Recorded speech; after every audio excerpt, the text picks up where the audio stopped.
This is my review. This is my review for. I don't know, why am I even saying that? I was saying it on the title. So, this is the review for When the Kite String Pops by Acid Bath. So, When the Kite String Pops is an album that I've been familiar with for a long time, a very long time. Yet, for whatever reason, I just never got around to reviewing. I first came across the album in the early 2000s when I was a pretty young teen, and that was through various online forums. I actually remember somebody had used this album cover for their avatar. I'll never forget looking it up and reading at the time what little information there was out there about Acid Bath. For many, many years, there wasn't a lot of info about the band. Though a lot of that did eventually change, of course, once Sammy Duet started doing his live streams during the COVID years. Oh my gosh, I'm so sorry. My nose is itching so much. I don't know why. My God. Anyway, so I actually saw When the Kite String Pops in person at a record store when I was about 18 years old, like 18 to 19. And I remember going there. It was this place called Ernie November's in Rapid City, South Dakota. The day I saw that album, I seriously considered buying it. But as an 18-year-old that worked at Burger King, I couldn't afford a $30 used CD. I just couldn't justify it at the time. But I never forgot having seen it. And looking back now, if I knew then what I knew now, I would have just bought it. But who could predict the future, right? It wasn't until 2022 that I actually got to sit down and listen to Acid Bath. I'm almost ashamed to say. But to be fair, Rotten Records never bothered to make Acid Bath's music available before COVID. It should be noted, and this is coming from like a random Last FM joke, but somebody posted on Last FM years ago, and I'm like, you know what, this dude is right. That it took a worldwide pandemic to cause Acid Bath's music to finally be put on Spotify. I mean, that's true. I mean, that's really true, you know? And it's a good thing that finally it did, because they finally exploded in popularity and got the attention that they've always deserved, you know, which I think is great. I'm not sure if the music was always available for download, though, on Rotten Records' website, but the lack of availability of this band's music has just always been odd. Very weird. I will personally never understand why Rotten Records refused to uplift this talented band of musicians. Perhaps it was because of greed? I don't know. I can only speculate it was. But at the same time, too, if you would think they would have promoted the band so they'd have a larger fan base so that the record company could make more money. But whatever. Honestly, Acid Bath, I mean, in my opinion, I think Acid Bath, you should be able to go to a store like Spencer's and see an Acid Bath shirt there. You should. Because the fact that I could go there and I see fucking Typo Negative, Death Row Records, you know, all these other fucking bands, and even artists, you know, like satanic, evil artists have their shirts, their art on shirts in stores like Spencer's.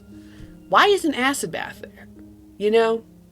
I think, just very quickly, I just want to say, you know, Rotten Records dropped the ball with them, and I think that person's greed fucked over a lot of people. And that person's greed just shows how fucking stupid they are, and I'm not afraid to say it. Anyway, but this is about the music. Let's talk about the music, guys. And very simply, though, the music on this album is great. It deserves the praise it gets. I really do believe that. I know it. When the Kite String Pops was originally released on August 8th, 1994. And I found this interesting because that is on the 25th anniversary of the Tate murders. Well, give or take. Some people say August 8th, some people say August 9th. But for those unaware, On the evening of August 8th, 1969, members of the Manson family went to 2050 Cielo Drive in Los Angeles, California, and murdered pretty much everyone there except for the caretaker, William Garretson. So, Tex Watson, Patricia Krenwinkel, and Susan Atkins, along with Linda Kasabian, went to Cielo Drive. Linda stayed outside, while the other three went inside the residence and murdered, well, first Stephen Parent was murdered outside, but then inside the residence, Sharon Tate, Jay Sebring, Wojtek Frykowski, and Abigail Folger were all murdered in the late hours of August the 8th into the early hours of August the 9th. And so when I saw that this album was released on August 8th, I couldn't help but wonder if that was on purpose or a complete coincidence. In December of 2022, I actually interviewed Sammy Duet. I know that not a lot of people seem to know that. Maybe I'll link that. I'm going to probably, if I link it, I'll link the blog post because I ended up transcribing a lot of it. The audio got fucked up, but I think some people might be interested in reading what Sammy had to say to me when I interviewed him.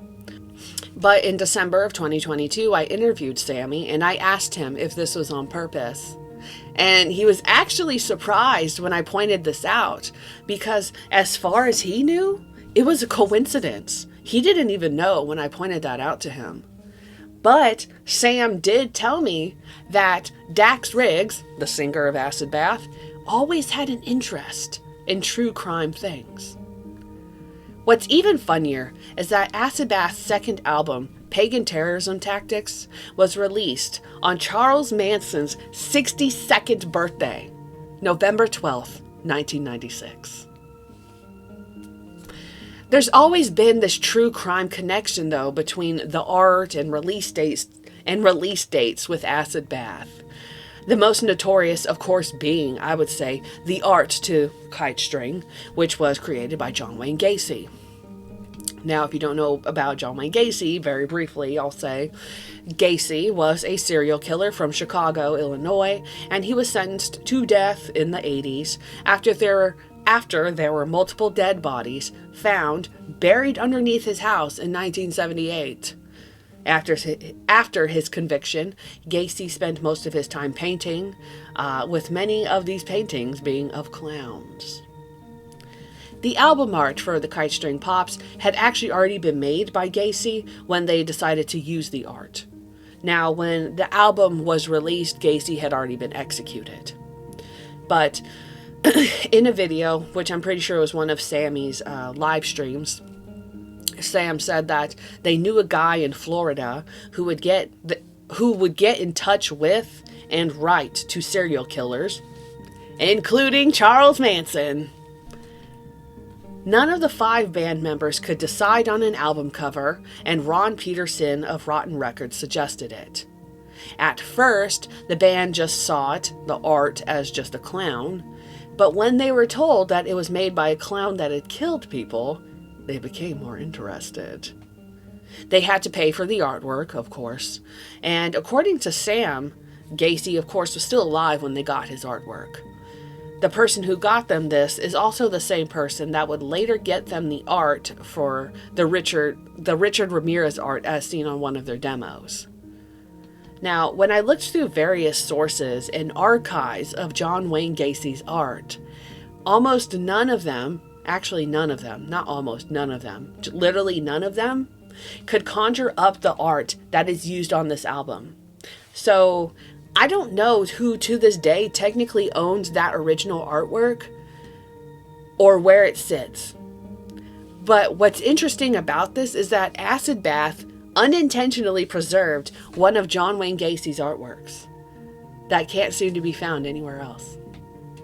And I think that's that's an interesting fact. And I don't know how many people have realized that. Now, the front album art cover is titled Pogo the Clown number 15. And on the back of the back cover is Skull Clown 171. Before Gacy was locked up, he used to dress up like a clown, usually either going by the name Pogo or Patches, and visit people in like hospitals and the elderly. Now, of course, onto the music. Just want to say, I think that, of course, Kite String's music is legitimately fantastic. Resurgence of popularity aside, this is actually a really good album. It's a legitimately good album, heavy, sludgy, and I think that Sammy and Audie Petrie really provided the heaviness on this album. Sam has always had this evil influence in his music, and it's clear that he had a special dynamic with Audie Petrie. When I think of Acid Bath, I've always thought of Audie as the main reason for their sludge sound. Sam, with his heavy-ass guitars, complements Audie's bass, who provides this thick, evil sound, and they become this evil duo, which... Okay, I'm not going to get emotional. Which, unfortunately, is something that... a dynamic I haven't heard recreated with any of Sammy's other projects. You know, it is a huge tragedy what happened to Audie Petrie. It is a tragedy what happened to him. Though Acid Bath has had, whatever, let's just say had, for the sake of the album, whatever. Acid Bath had two guitarists, you know, Mike Sanchez, Sammy Duet. They seem to play more in unison with each other, as opposed to being two separate players bringing their unique styles. And I'm not saying this like as if it's bad, but when I listen to this album, it tends to sound like just one person playing guitar, as opposed to, you know, two different styles. I know that this was Sam's first album. I don't know if there's any recorded demos of him before this. I really don't know. Well, there is. Never mind. But I know that this was Sam's first actual album, though. So I know that a lot of the nuances that are in his style probably just hadn't even appeared yet, as you would really hear later on with, like, the Crowbar years in him. But I just do get this feeling when I listen to this that Sammy was holding back somewhat. And to me, I felt like maybe he just wasn't completely sure of himself yet. And it sounds a lot more like he let Mike Sanchez take the lead. And that's fine. You know, Sam is a great rhythm player. In general, he has really great rhythm. So I guess if you were to, I don't want to say compare, but you look at these two guitarists, I guess Mike Sanchez in a lot of ways was more of the lead guitarist, and Sam was the rhythm. Not that that's bad. Anyway, even though the music is fantastic, you could still hear how there were different elements each member would try to bring into each song. You know, they would bring their style into each song. For Kite String, this medley of styles works. Each person brings in their separate ingredients into the pot, and it creates a delicious meal. Of course, I would make it about food, right? Audie Petrie was like the meat, you know, some sort of like beef pot roast kind of thing. Mike Sanchez is like the stock. Jimmy, I would say, is like mirepoix. Dax would be like an expensive spice or garnish to make the meal more expensive. And Sam, I think we all know, if you've met Sammy Duet, you probably already know what he would be. Sam would be like some sort of blackened seasoning. He, in cooking terms, you know, if Sammy Duet were a Dorito chip, if Sammy Duet were a Dorito chip, he'd be one of those Cooler Ranch. You see how old I am? I'm still calling it Cooler Ranch. Cool Ranch Doritos with the extra seasoning on it, you know, and you're like, God damn, you know, he's one of those chips you look at and you're like, God damn, and you see all the seasoning on it, but it works and it tastes great and, you know, it's deliciously salty. I love the heaviness on this album. Granted, there's heaviness on every song, but the ones that really stuck out was the heaviness on, of course, Dr. Seuss is Dead, and then Dope Fiend and God Machine. I always felt like, even though it's heavy, I feel like this album could have been heavier, though. It seems, actually, in a way, it actually seems that some of the demos confirm this. For example, the demo for Dr. Seuss's Dead is actually way heavier, and it's pretty much a death metal song. The demo has Audie, Dax, and Sammy all on it vocally, which blew my mind when I first listened to it. I remember in one of his live streams, Sam had said that somebody wanted to highlight Dax's vocals while pretty much reducing like Audie's, you know. And so that's why Dr. Seuss's Dead sounds the way it does on the album. Which, it's not bad, but when you hear the demo and then you hear the album version, I wish they kept the demo version, the demo type of vocals, because that, I think that makes the song a lot better. Now, just to quite briefly talk about Dax's lyrics, I guess I just don't want to get too far into it because, you know, I have my one video, you know, the Tale of Acid Bath, so I'm kind of repeating myself here, but I think that Dax Riggs' lyrics are very beautiful. I really do. He can write very beautifully, and he has this way with poetry. He has a very great way with imagery. If he released a book just filled with his poems, like Mike Williams has done, our sweet Mike Williams, I'm sure people would buy it, you know, and here's some free advice, like as if I'm Grace Slick and the Great Society. You know, Dax Riggs, if you released a book with just your lyrics, people would buy the fuck out of it. Anyway, the album sees more of the heavy screams than what end up turning into more of the haunted ghoul kind of vocals on the second album. But it works. You know, what he has on this album I really like, and they really work. But I do understand why he got away from it in his older years, because realistically you can't be screaming like that. The older you get, you're gonna fuck up your vocal cords. I remember Sam talking about the Bones and Baby Dolls in one of his live streams, where he said that Mike Sanchez was actually the one to play that intro riff because he just couldn't get it right. Understandably, it's kind of almost not actually flamenco, but it's almost flamenco-ish. Sam could never get it right, but that back then, but I wonder if now maybe he ever did. I'm curious. I don't know if he ever did or not. Mike Sanchez in general just comes off as the type of guy that wakes up at 5 a.m., makes a cup of coffee, and then reads the fucking newspaper. So it's like, I'm not even surprised he would play like acoustic guitar like that, you know? He probably plays acoustic guitar, reading the news, and drinking coffee. That's the kind of guy he comes off like. Anyway, my favorite songs off this album are Dope Fiend, To Babaku Me, of course, you know, that's a good one, and Dr. Seuss's Dead, which is probably just not surprising, because if you know me, you know I just like heavier stuff in general. I view Kite String as a metal album, even though I know that there are a lot of non-metal elements to it. It has this nostalgic 90s aspect to it, but in all the good ways. I can't help but think of all the memories from my childhood from back in the 90s when I listened to this. I'm reminded about the road a lot. Much of my childhood consisted of being in the car as my parents would drive on the long road to wherever we were moving next. Oftentimes they would actually play Lenny Kravitz and the song, Are You Gonna Go My Way? Which that song was released in 1993, the year before this album. And thinking of it now, actually, it makes a lot of sense that I would make that connection. Because I guess I've always associated rock and metal as fast driving music. Road trip music.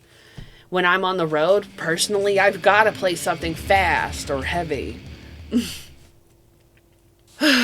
With Kite String, I've listened to it everywhere. I've listened to it on the road, in the tub, at night, in the afternoon, and more. It's a very versatile album, but I think it's best listened to at night, personally. That way, the darkness of the outside will complement the darkness of the album. Kite String personally holds a special place in my heart because of the personal experiences in my life. I'm not afraid to admit that, you know. Sorry, my nose is so itchy. God. I know a lot of people like pagan terrorism tactics, maybe more, but Kite String is the one that I prefer, personally. But even musically, I think that it is special. It is still special, even musically.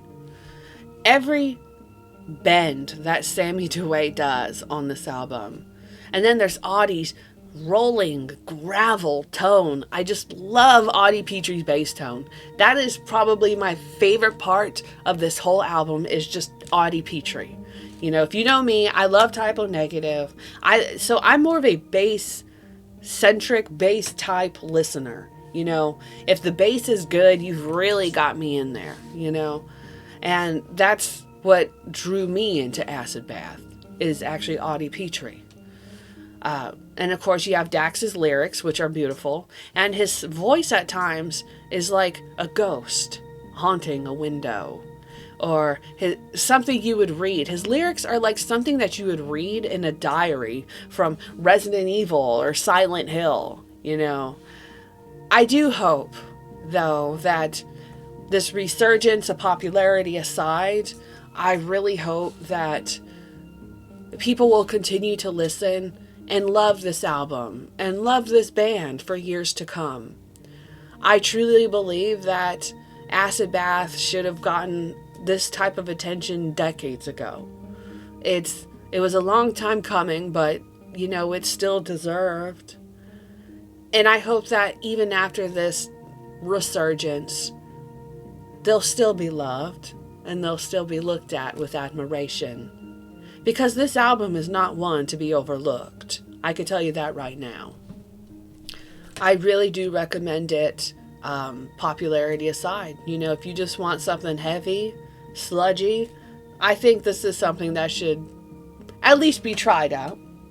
I think everyone should listen to this album at least once, if you're a metalhead, personally. That's just me. If you liked this review and all that great shit, be sure to like the video or comment or subscribe or maybe even dislike the video. Apparently YouTube don't give a shit. If you dislike a video, it helps me out too. Anyway, I'll see you soon. Thanks for watching. Bye.